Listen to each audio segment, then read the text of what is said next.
We're going to complete this Visionary Voices session just before we have a transition and all get into the engagement room where it's going to be so much fun to come together, and we're going to have a beautiful session facilitated by Anna-Marie Voorhoeve and Hasenna Patel from the Hague Center for Global Governance. But to close us out today, two extraordinary change makers, Tamsin Woolley-Barker. Dr. Tamsin is an evolutionary anthropologist known for her original research on primate social structure and evolution, and the author of Teaming: How Nature's Oldest Teams Adapt and Thrive. It's a big book. If you haven't come across it, go and get it. It's amazing, having a big impact. It's a definitive work on organizational biomimicry. Tamsin's efforts are focused on rehumanizing life and work for biocultural regeneration. Her company, Team Lab, provides education, consulting, and speaking in support of this aim.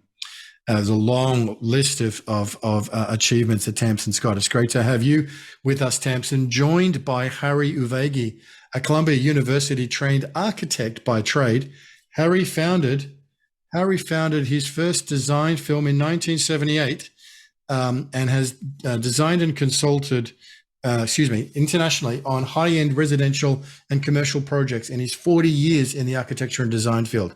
He embarked on a new journey in 2022 with the creation of Aspiralink, a search engine for sustainable products and services. Upon a deeper reconnection to nature, Harry became a founding member of Biomimicry, New York City in 2012. In 2015, Harry Uvegi founded Brand Earth, a nature-inspired, purposeful business model to help exponentially scale innovative, nature-inspired solutions. He's currently engaged with bringing Brand Earth vision to the advertising industry. Can you imagine the impact that could have and beyond to create a more regenerative world? Well, Harry and Dr. Tamsin and Harry, it's so great to have you with us in this conversation on implementation in this symposium. Oh, thank you, Ben. It's such a pleasure to be here. Wow, it's like every speech is amazing, and it's great to feel things actually happening in the world. So I am really excited to be part of this implementation. And Harry and I, we've been on this journey together for a long time. We met through biomimicry, and Harry's been an incredible supporter, and I've just fallen in love with Brand Earth and his work. And so it's been something we never could have done on our own. And so it's just really fun to do it together and to share it together. Did you want to say something, Harry? You said it all. I mean, it's been a joy to be together on this, and teaming up through radical collaboration has been an eye-opener and a heart-opener to get us to this place, to be blessed to be here at this time to reveal what it is that we've been doing for all of us. And your work has been a keystone to all of this. And I'd love to hear your version of tonight, and then feedback from me, and for me then to present what Brand Earth is about. Perfect. We'll team up. All right. I have a little deck. I'll try to go through it quickly. Let's see. All right. Nature. I mean, it's just grabs our hearts how exquisitely shaped every living thing is to its place, to its role in life, and to one another. 95% of the plants on Earth are supported by these mycelial relationships underground. And we don't think about that, but 95% of the plants on Earth, that's everything that we eat, everything that we depend upon. And that's the way that life works. I call it teaming. It's creatures, organisms are becoming more and more distinct and specialized and good at what they do in very specific places. And at the same time, they're becoming more interdependent.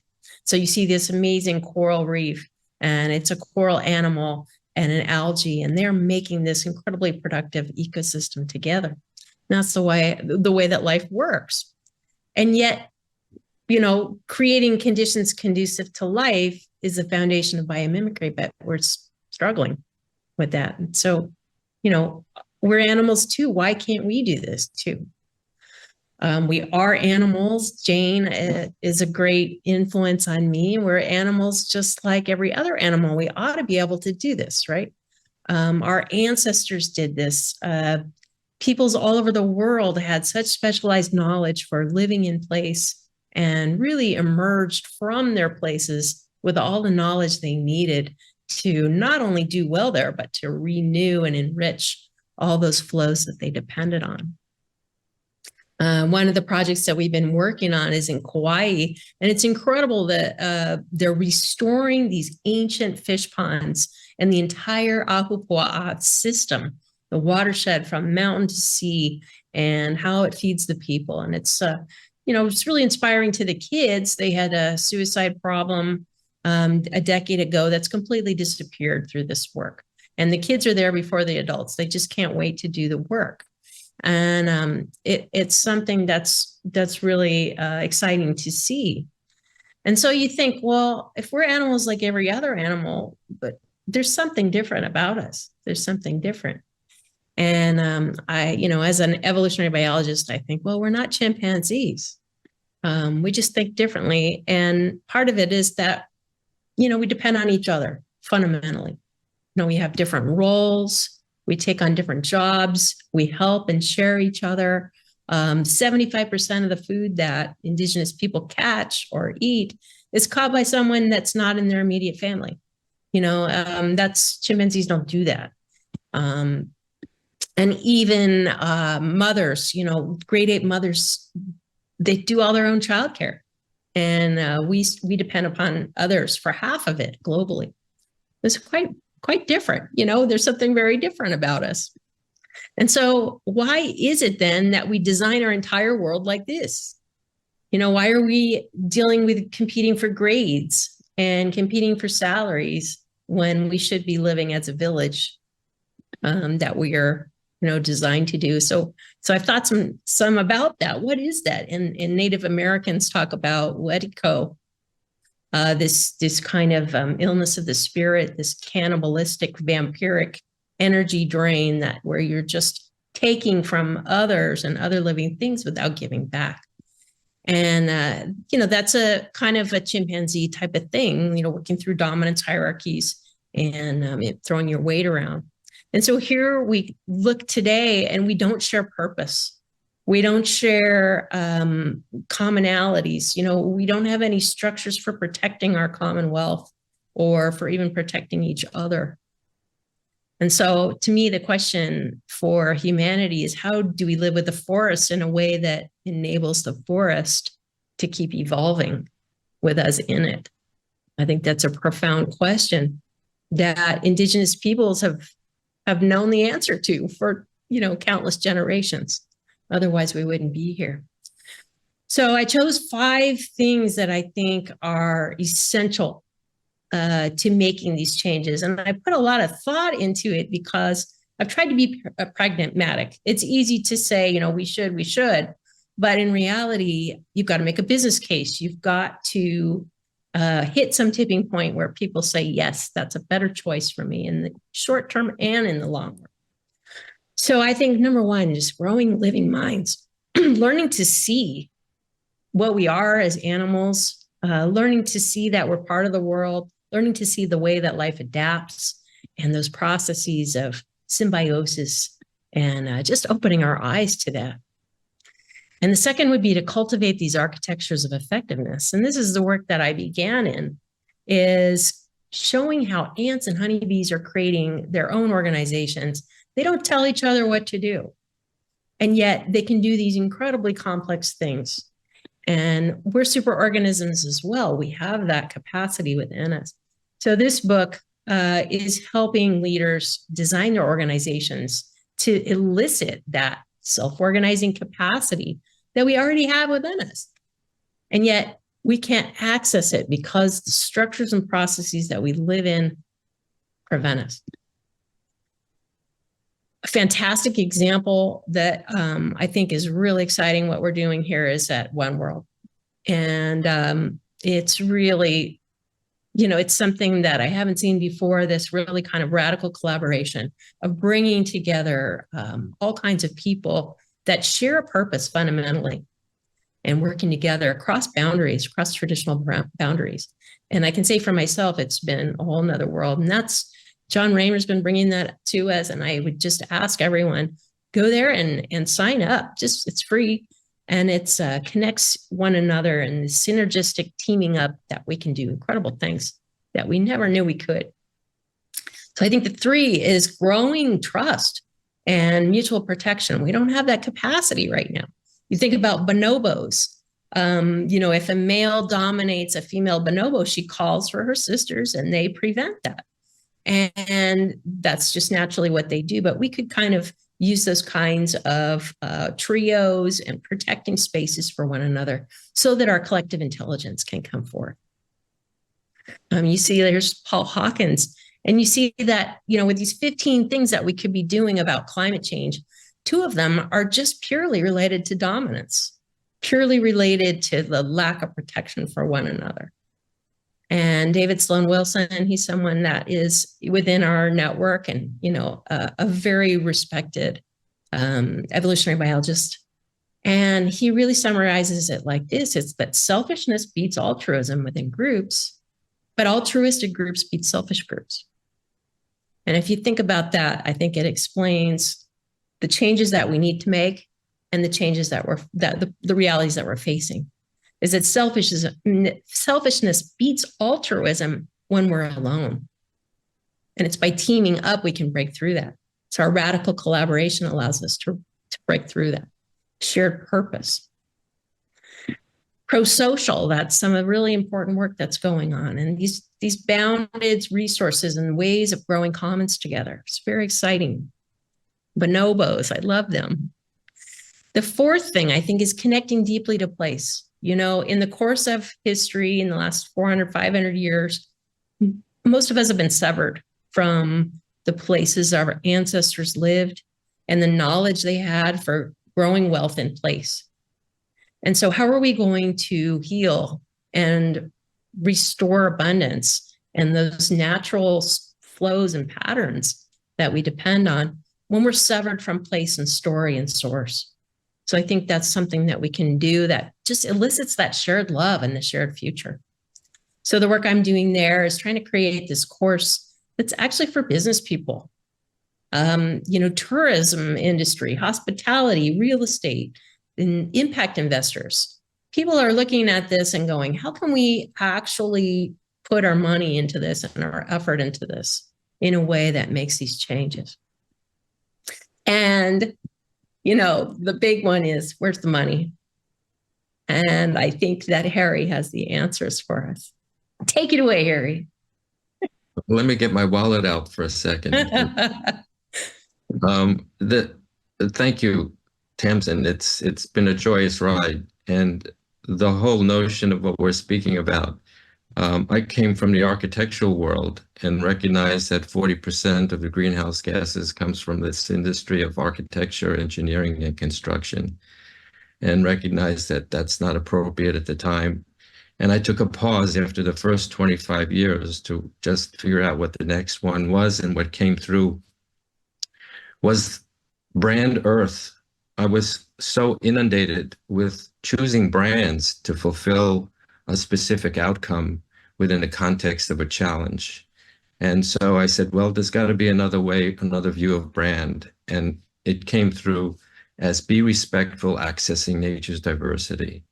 And once I recognized or accepted that message, it took me all the way through what the next possibility would be when we are here on this emergency that could become emerge and see, in terms of the shift that we could be participating in. So from the perspective of Brand Earth champions systemic change, reimagining financial systems for ecological sustainability.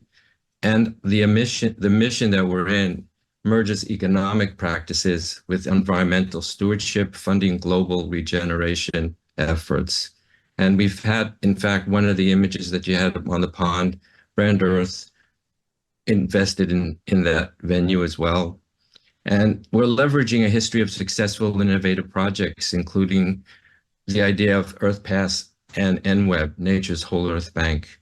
We advance the charge in developing regenerative economies. Our approach unites human and social capital in pursuit of a balanced, sustainable future, illustrating our unwavering commitment to the planet. Brand Earth is not just an initiative, it's a movement towards harmonizing economic growth with the Earth's well-being, inspiring collective action for a sustainable future. Our vision is to empower every individual on Earth to take an active role in healing and harmonizing our relationships with each other, our neighboring species, and the planet itself.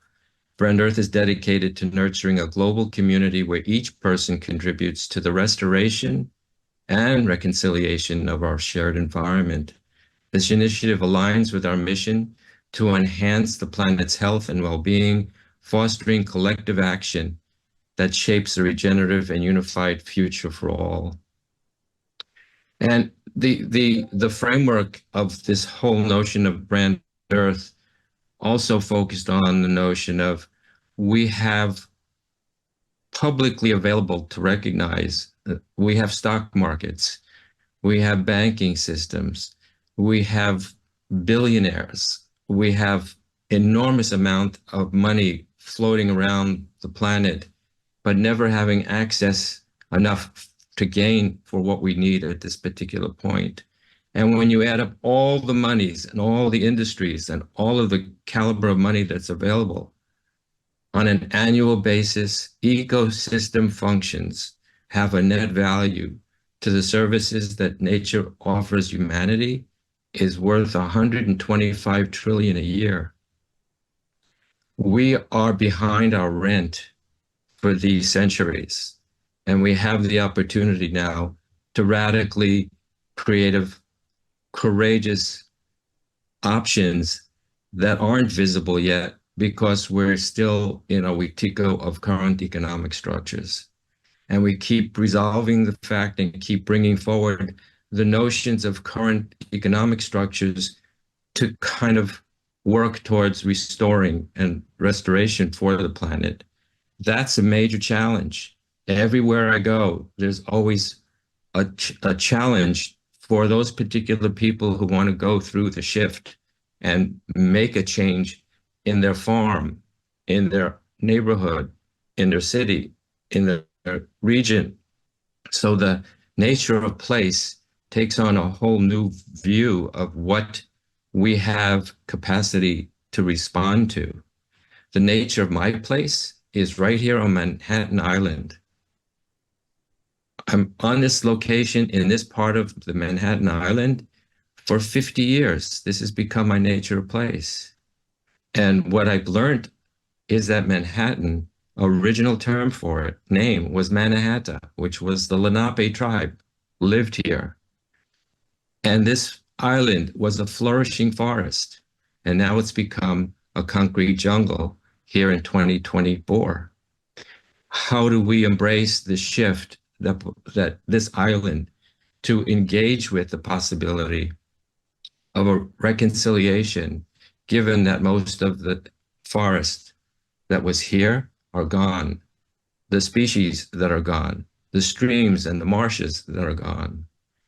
That challenge for me in terms of Brand Earth is beginning to have that commitment to view the nature of place is now shifted towards the notion of who and what is on this island.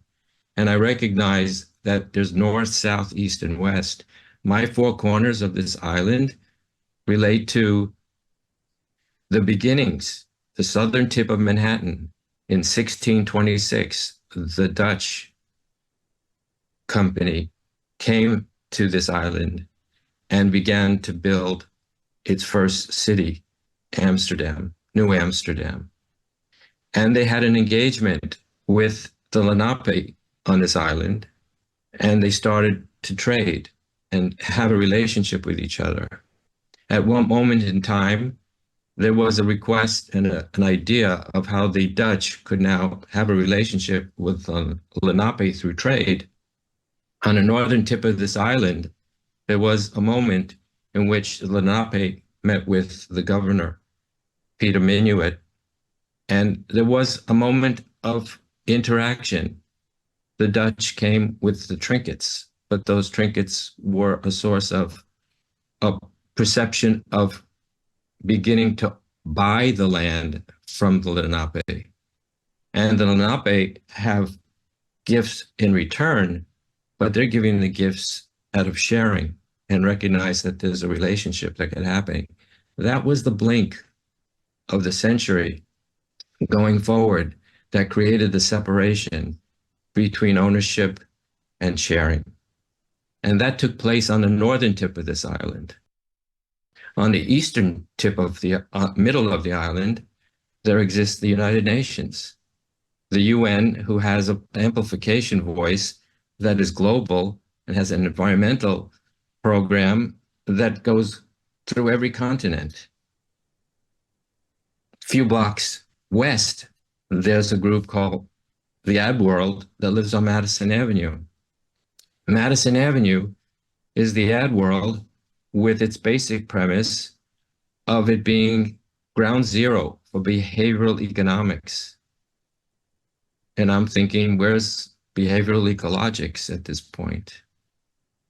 So there was this recognition that Brand Earth now wants to access into a relationship with the Ad World, to recognize that we have the opportunity to now embrace what we're learning and bringing forth the indigenous world that has the capacity and the wisdom to help us resolve and fulfill the request for reconciliation and restoration.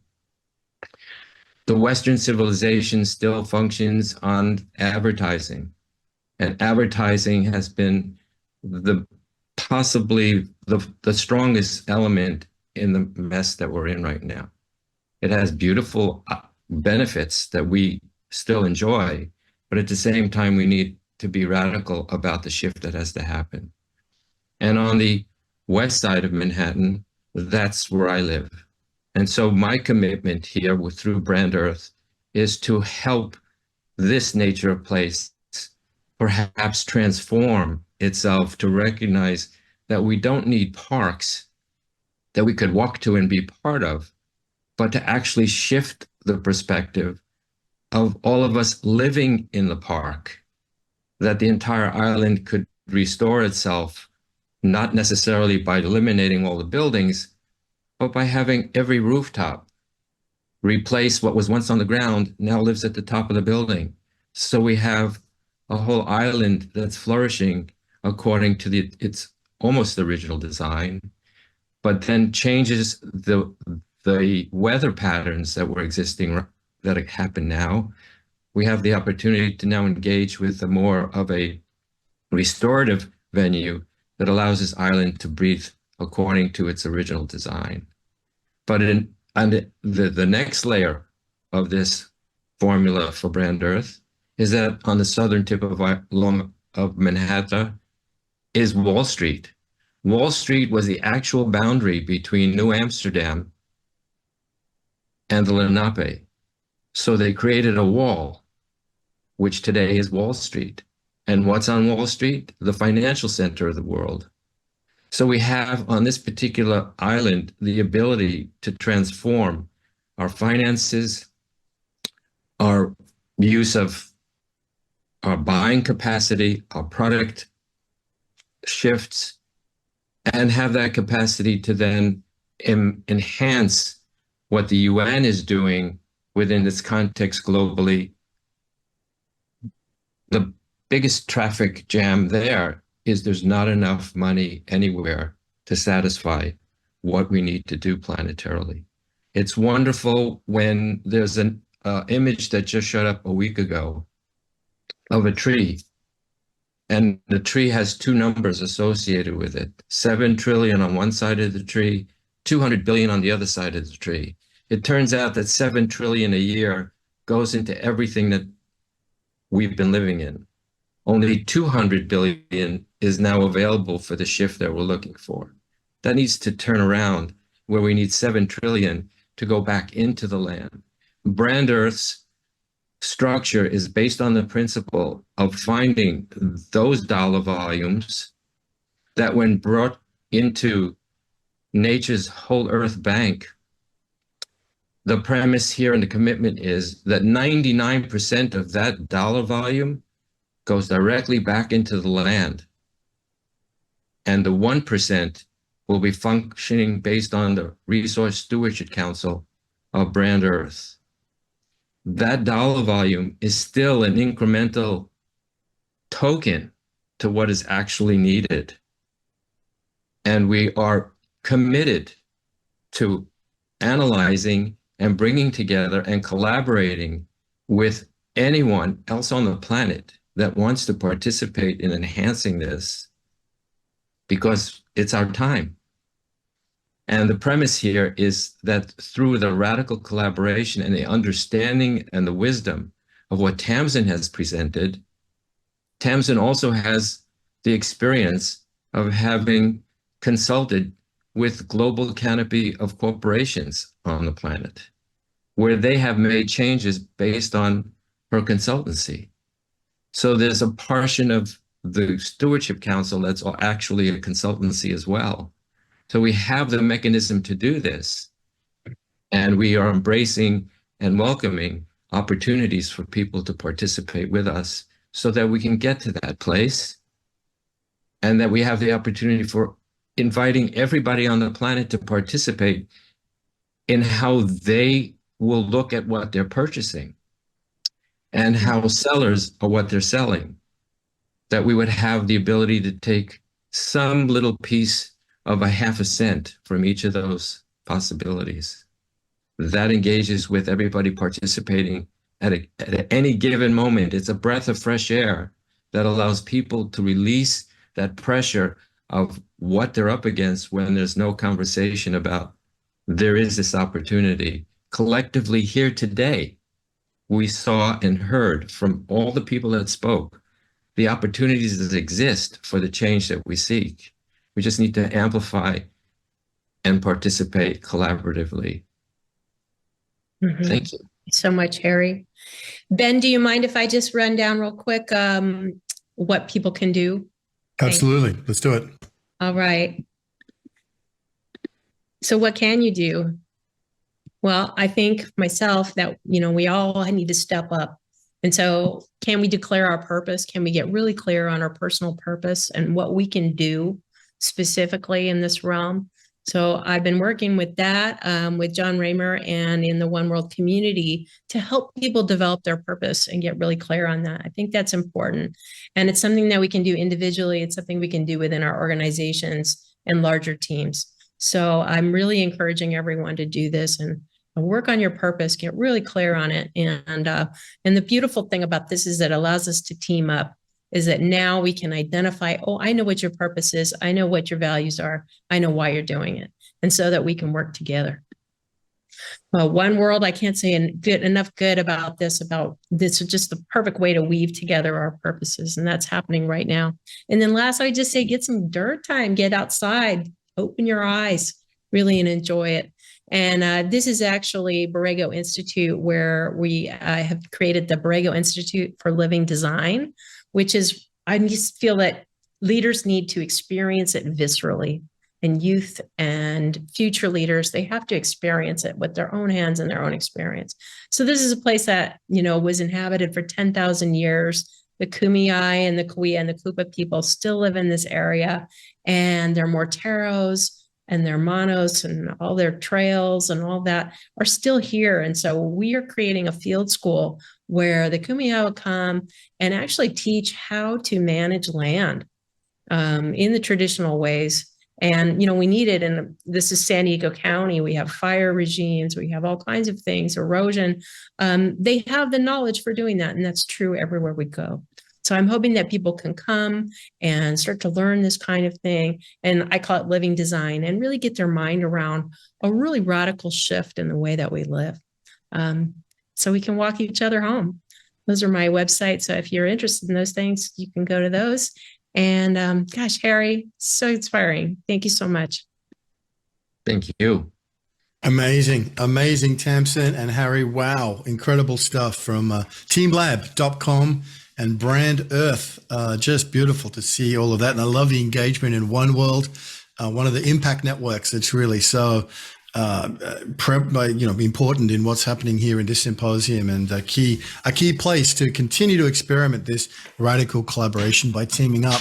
And watch out for Brand Earth, because big things are coming. Thank you so much again, Harry, and thank you so much, Tamsin, and all of the visionary voices we've had. Isn't it amazing to see so many different visionaries, called into different aspects and of engagement and impact and getting it done, implementation, and just look at the brilliant, dedicated, genius, hard work, devotion that has been shared here over the last couple of hours. It's so inspiring. But just imagine the next generation coming through and the incredible dreams they're going to see fulfilled and manifested, and the visions that the next generation, the young people, are going to have, already have, and are fulfilling and carrying forward. The great hope of the planet lies in this intergenerational collaboration and intergenerational equity cooperation, which we're seeing happening all around the place. What an exciting program.